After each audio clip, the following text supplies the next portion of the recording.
जय हिंद। स्वागत करता हूँ मैं अपने यूट्यूब चैनल पे यानी पीएन कोचिंग सेंटर में आप सभी का स्वागत है। आज हम चर्चा करेंगे, काफ़ी इम्पोर्टेंट हमारा टॉपिक है, समय और घड़ियों के विषय में जानेंगे। क्योंकि समय और घड़ियाँ दोनों एक दूसरे के पूरक होते हैं और ये जो टॉपिक है इससे जो जितने भी रीजनिंग से रिलेटेड जितने भी क्वेश्चन होते हैं, चाहे आपका एसएससी हो गया, चाहे आपका एसएससी जीडी हो गया, या आपका रेलवे पुलिस हो गया, रेलवे से रिलेटेड कोई क्वेश्चन हो गया यानी आरआरबी से हो गया, या आपका स्टेट लेवल के जो पुलिस के एग्ज़ाम होते हैं उसमें काफ़ी क्वेश्चन ही पूछता है। तो आज का जो हमारा टॉपिक रहेगा ये है समय और घड़ियों के विषय में है, यानी टाइम एंड क्लॉक के बारे में हम जानेंगे। तो इससे पहले, वीडियो स्टार्ट करने से पहले आप सभी को क्या करना है, वीडियो को लाइक करना है, चैनल को सब्सक्राइब करना है और हमारा बेल आइकन दबा लीजिएगा ताकि आपको इन्फॉर्मेशन मिलती रहे। ठीक है। तो समय और घड़ियों में क्या तथ्य होते हैं, क्या चीज़ें होती हैं, इसके विषय पे थोड़ा सा हम चर्चा कर लेते हैं, तभी हम आगे जो है क्वेश्चनों पे आगे बढ़ेंगे। ठीक है। तो आइए हम लोग स्टार्ट करते हैं क्वेश्चन को। देखिए, समय और घड़ी क्या होता है। समय का डायल वृत्ताकार होता है, माफी चाहूँगा, घड़ी का जो डायल होता है वो वृत्ताकार होता है जिसकी परिधि 12 बराबर हिस्सों में विभाजित होती है। आपने घड़ी सभी ने देखी होगी, घड़ी में जो है वृत्ताकार होता है उसका, घड़ी का जो स्ट्रक्चर होता है, साथ में उसमें 12 बराबर हिस्सों में विभाजित किया जाता है। इसे घंटा अंतराल यानी आवर स्पेस कहा जाता है। ठीक है। जो भी स्पेस रहता है, यानी अगर आप 1 2 3 इस तरह से लेंगे तो बीच का जो स्पेस होता है उसको हम घंटे से ही जो है दर्शाते हैं। आगे क्या है, प्रत्येक घंटा अंतराल 5 बराबर हिस्सों में विभाजित रहता है। ठीक है। जो घंटा अंतराल है वो क्या कहता है, 5 बराबर हिस्सों में क्या होता है, विभाजित रहता है। इसे मिनट अंतराल यानी मिनट स्पेस कहते हैं। ठीक है। 5 बराबर हिस्सों में ये क्या होता है, बांटा जाता है और इसे हम क्या कहते हैं, इसे मिनट अंतराल कहते हैं। ठीक है। यानी जैसे अगर आपको घंटे में इसको कन्वर्ट करना है तो आपको घंटे में 5 आपको करना है, तो 12 हो गया, तो 12 × 5 हो जाएगा, तो आपका 60 मिनट का हो गया ये टोटल। इस तरह से आप इसको कैलकुलेट कर सकते हैं। आगे कह रहा है, इसी प्रकार पूरी परिधि 12 × 5 यानी बराबर 60 मिनट अंतरालों में विभक्त रहती है। जैसे मैंने अभी आपको बताया कि 12 × 5 आप करेंगे तो 60 हो जाता है, तो ये 60 मिनट का पूरा अंतराल रहता है। ठीक है। आगे है कि घड़ी में दो सुइयां होती हैं, छोटी सुई घंटे की तथा बड़ी सुई मिनट की कहलाती है। घड़ी में कितनी सुई होती है, दो सुई होती है, जिसमें मिनट और घंटे की सुई होती है। छोटी सुई जो होती है वो घंटे की रहती है, बड़ी सुई होती है वो मिनट की होती है। सुइयों का मार्ग वृत्ताकार होता है और यह 60 बराबर भागों में यानी 60 बराबर भागों में क्या होता है, बटा होता है। ठीक है। आप सभी को पता है कि सुइयों का जो मार्ग होता है वो वृत्ताकार होता है और आपको जो घड़ी होती है इस तरह से आपकी बनी रहती है और ये घूमती रहती है। ठीक है। आगे कह रहा है कि घड़ी की सुई आवर यानी हैंड को एक एक घंटा अंतराल तय करने में जितना समय लगता है उतने ही समय में बड़ी सुई मिनट हैंड परिधि की एक परिक्रमा पूरी कर लेती है। इससे यह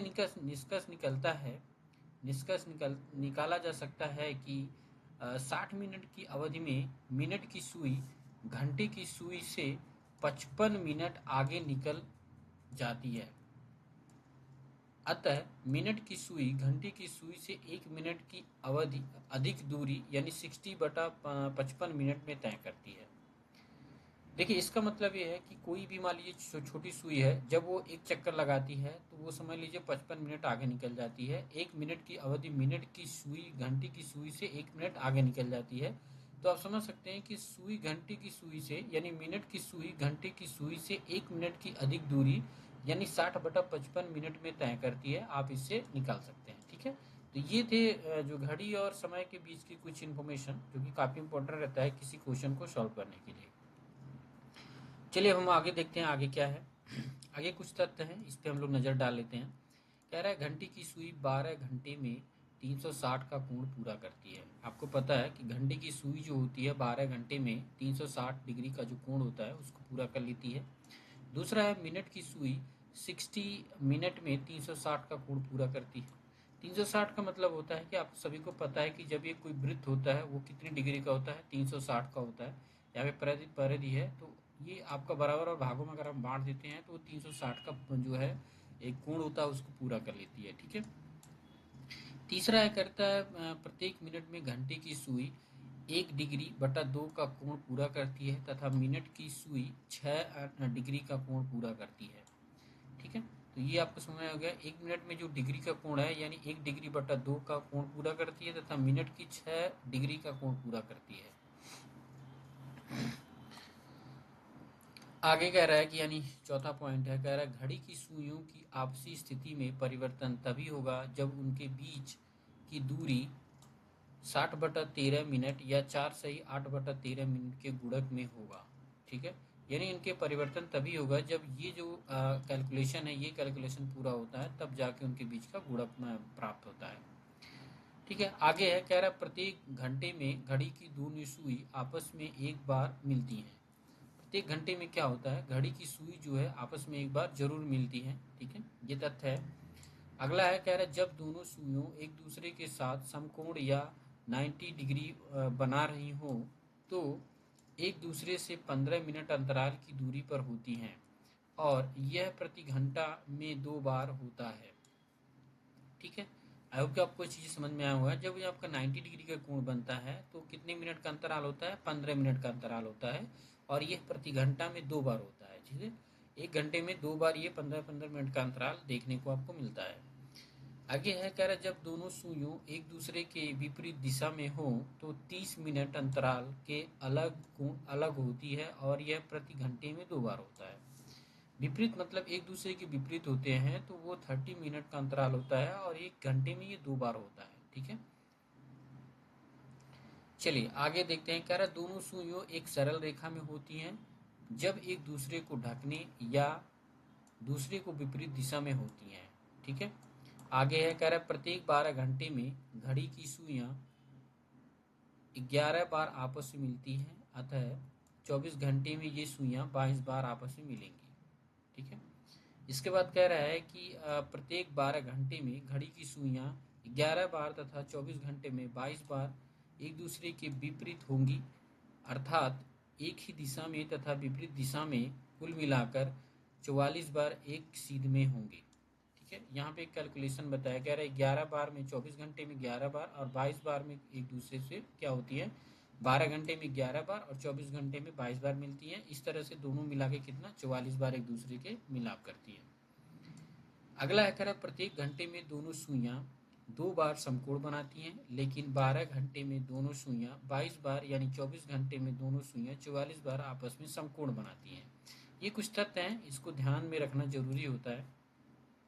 आगे देख लेते हैं, कह रहा है समतल दर्पण पर घड़ी की स्थिति।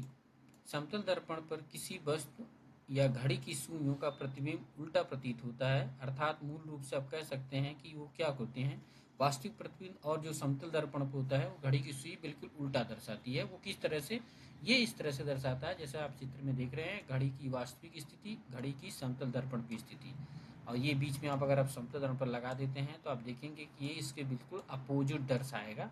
तो आपको ये चीज़ों को ध्यान देना है। ठीक है, तो ये थे इम्पोर्टेंट कुछ तथ्य जो कि आगे क्वेश्चन में जो पढ़ेंगे और जो जानेंगे उससे आपको काफ़ी जो है सहायता मिलेगी। तो आइए हम लोग आगे बढ़ते हैं क्वेश्चनों पे। अब क्वेश्चनों पे चर्चा कर लेते हैं, जिसमें हम जानेंगे कितने क्वेश्चन, 10 क्वेश्चन पे हम लोग चर्चा करेंगे और 10 क्वेश्चनों को हम लोग सॉल्व करेंगे। चलिए, पहला क्वेश्चन है, कह रहा है घड़ी में 2:30 पर कितने डिग्री का कोण बनेगा। घड़ी में 2:30 पर कितने डिग्री का कोण बनेगा, ये चीज़ें आपको ध्यान से देखना है कि घड़ी है। अब पहले तो हम यहाँ पे एक घड़ी बनाएंगे। ठीक है, वैसे रफली हम एक घड़ी बनाएंगे। यहाँ पे देखिए 12 होता है, आप सभी को पता है। यहाँ पे 6 होता है, यहाँ पे आपका 3 होता है और यहाँ पे 9 होता है।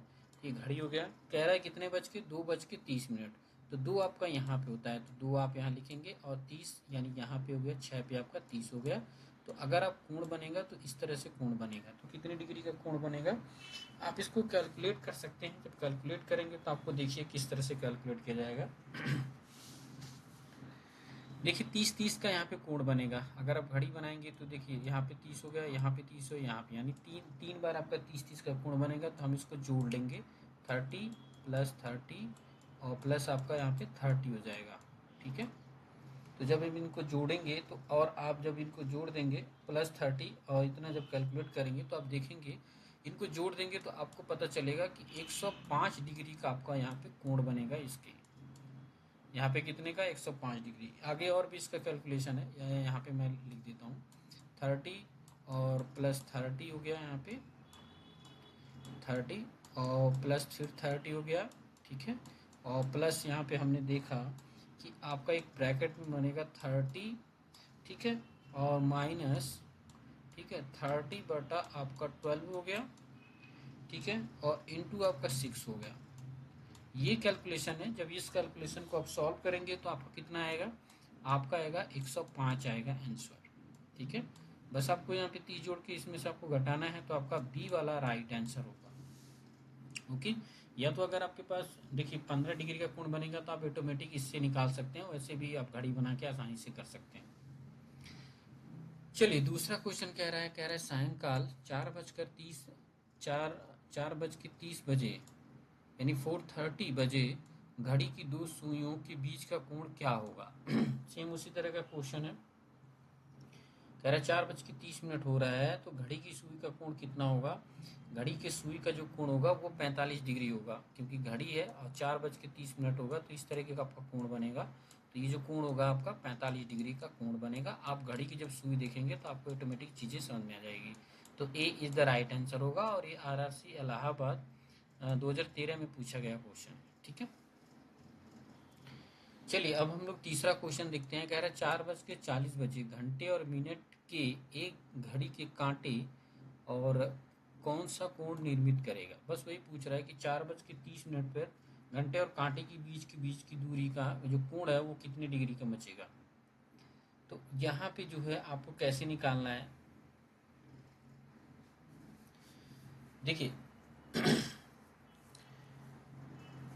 आपको पहले ही मैंने बताया था कि आपको क्या जोड़ना है, 30 प्लस 30, ठीक है, और प्लस 30 हो गया ये, और प्लस यहाँ पे क्या करेंगे 30, और फिर आपका हो जाएगा माइनस, ठीक है, माइनस हमने पहली बार किया 30/12, ठीक है, और इंटू आप 8 कर दीजिए, ठीक है। 8 जब करेंगे, क्योंकि यहाँ पे जो कि कैलकुलेशन निकालेंगे 8 हो गया आपका, और जब आप इसको सॉल्व करेंगे तो आपका कितना आएगा, ये आएगा 100 डिग्री। कितना आएगा, 100 डिग्री आएगा।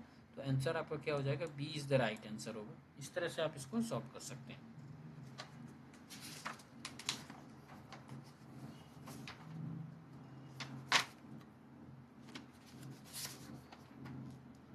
चलिए अब हम लोग चौथा क्वेश्चन देखते हैं। चौथा क्वेश्चन क्या कहता है आगे। चौथा क्वेश्चन कह रहा है यदि किसी घड़ी में 9:30 हो तो इस स्थिति में घंटा और मिनट के बीच का कोण माप क्या होगा। 9:30 हो रहा है तो आपको बताना है कि इसके बीच का कोण कितना होगा। आपको क्या करना है आपको इसको सॉल्व करना है, ठीक है। स्टेप्स मतलब है जो कि घड़ी में कितने पे वो आपकी सुई जा रही है, यानी 40 हो रहा है या 30 हो रहा है, 30 पे कितना जा रहा है। 30 पे आपको पता है कि 6 पे जाएगी आपकी सुई। तो यहाँ पे भी मैं आपको बताऊँगा कैसे आपको इसको सॉल्व करना है।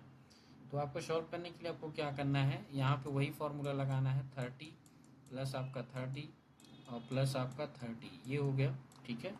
इसके बाद आपका प्लस करेंगे और फिर 30 करेंगे और डिवाइडेड बाई 12 करेंगे, और स्टेप्स कितना है 6 है, तो आपका यहाँ पे कितना हो जाएगा इनटू आपका स्टेप यानी 6 हो जाएगा। आप इसको सॉल्व कर दीजिए। सॉल्व करेंगे तो आपका आ जाएगा 90 प्लस 30/12 इंटू 6 आ जाएगा। तो जब इसको सॉल्व करेंगे तो आपका जाहिर सी बात है कितना आ जाएगा 105 डिग्री आपका राइट आंसर होगा। तो आपका ए वाला इज द करेक्ट आंसर होगा, ठीक है। चलिए पांचवा क्वेश्चन देखते हैं। कह रहा है दीवार घड़ी में 2:25 अपराह्न यानी दोपहर का समय होने पर घंटे की सुई और मिनट की सुई के बीच का न्यून कोण क्या होगा। कितना बज रहा है, 3:25 हो रहा है, और आपको इसके कोण ज्ञात करने हैं। तो कोण आपको कैसे ज्ञात करने हैं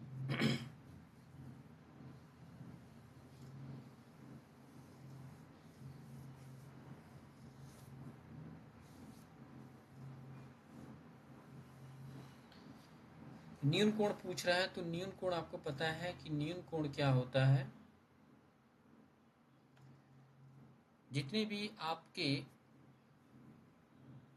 90 डिग्री की कोण से जो नीचे होते हैं वो कौन से होते हैं, न्यून कोण होते हैं। पहले तो आपको ये जानना जरूरी होता है कि अगर आपका 90 डिग्री आपका समकोण होता है और 90 डिग्री से जो नीचे वाले कोण होते हैं, ठीक है, वो क्या होते हैं, न्यून कोण होते हैं, चाहे वो किसी भी तरह का आता है तो न्यून कोण हो गया।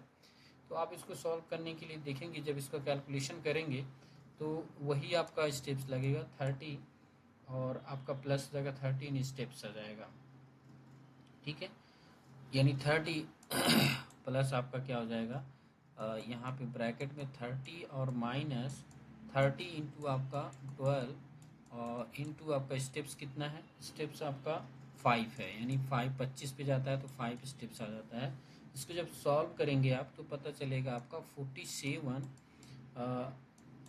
47.2 डिग्री आएगा, यानी 47.5 डिग्री आपका कोण बनेगा। तो राइट आंसर आपका क्या हो जाएगा, सी इज द करेक्ट आंसर होगा। ठीक है, चलिए छठा क्वेश्चन देखते हैं। कह रहा है यदि घड़ी 8:30 सायं का समय दर्शा रही हो तो बताएं कि घंटी की सुई और मिनट की सुई के बीच का कोण क्या होगा। सेम उसी तरह का क्वेश्चन है जिस तरह का हम पहले सॉल्व किए थे। तो 8:30 है, तो 8 का कितना है, इसके बीच के हम बीच को देखेंगे कितना है, 1 2 3, यानी 2 बज रहा है यहाँ पे। तो आपका 3 और प्लस आपका 30 हो गया ये, और प्लस आपका 30/12 हो गया। ठीक है, और स्टेप्स कितने हैं आपके, 30 है, यानी 6 होगा आपका, इंटू 6 करेंगे। जब इसको आप सॉल्व करेंगे तो आपका कितना आएगा, 75 डिग्री आएगा। यहाँ पे जो कोण आएगा कितना आएगा, 75 डिग्री। तो आपका B is the right answer होगा। ठीक है, चलिए सातवां क्वेश्चन देखते हैं। कह रहा है भारती की घड़ी में अभी 12:30 हो रहा है, तो दोनों सुइयों के बीच का कोण क्या होगा। 12:30 हो रहा है, पूछ रहा है दोनों सुइयों के बीच का कोण कितना होगा। तो आपको पता है कि 12 ऊपर रहता है और जब स्टेप्स है 30 तो 6 नीचे होगा, तो इस तरह का आपका कोण बनेगा। अब पूछ रहा है इसके बीच का कोण क्या है। तो कोण क्या करना है, स्टेप्स पहले हम लोग ज्ञात कर लेंगे, कितना आएगा 30 30 30, ये 3 4 बार आ रहा है, 1 2 3 4 5 बार आ रहा है 30। जब इसको यहाँ पे हम जोड़ेंगे 5 इंटू 30 करेंगे तो आप 150 डिग्री यहाँ पे लिख सकते हैं, और प्लस आप लिख देंगे 30। ठीक है, और उसके बाद आप यहाँ पे -30/12, स्टेप्स कितने हैं 6 है, यानी 30th स्टेप इंटू 6 हो जाएगा। जब आप इसको सॉल्व करेंगे तो आपको आएगा 165, कितना आएगा 165 डिग्री आएगा, जो कि आपका राइट आंसर होगा। यहाँ पे B is the correct answer होगा। ठीक है, चलिए आठवां क्वेश्चन देखते हैं। आठवां क्वेश्चन क्या कहता है, कह रहे एक घड़ी 12:20 समय दर्शा रही है, तो उस घंटे पर दोनों घड़ियों की सुई क्या होगी, कितनी डिग्री का कोण बनाएगी। सेम वही चीज़ें हैं, वही फॉर्मूला आपको लगाना है। यहाँ पे कितने स्टेप बना रही है, 3 बार बना रही है, तो 3 इंटू 30 करेंगे तो 90 हो जाएगा। अब प्लस आप यही भी करेंगे 30 और -30/12 इंटू आपका स्टेप्स कितना है 20 है, तो ये कितना हो जाएगा 4 हो जाएगा। अब इसको जब सॉल्व करेंगे तो आपका कितना आएगा 110 आएगा डिग्री। ठीक है, तो ये आपका B is the right answer होगा। तो ये थे 8 क्वेश्चन जो कि कोण और डिग्री से रिलेटिव क्वेश्चन थे। आगे के 10 क्वेश्चन मैं अलग तरह से आपको बताऊंगा। ठीक है, और चैनल पे बने रहे, वीडियो को देखिए, लाइक कीजिए, शेयर कीजिए, सब्सक्राइब कीजिए चैनल को। अभी के लिए जय हिंद।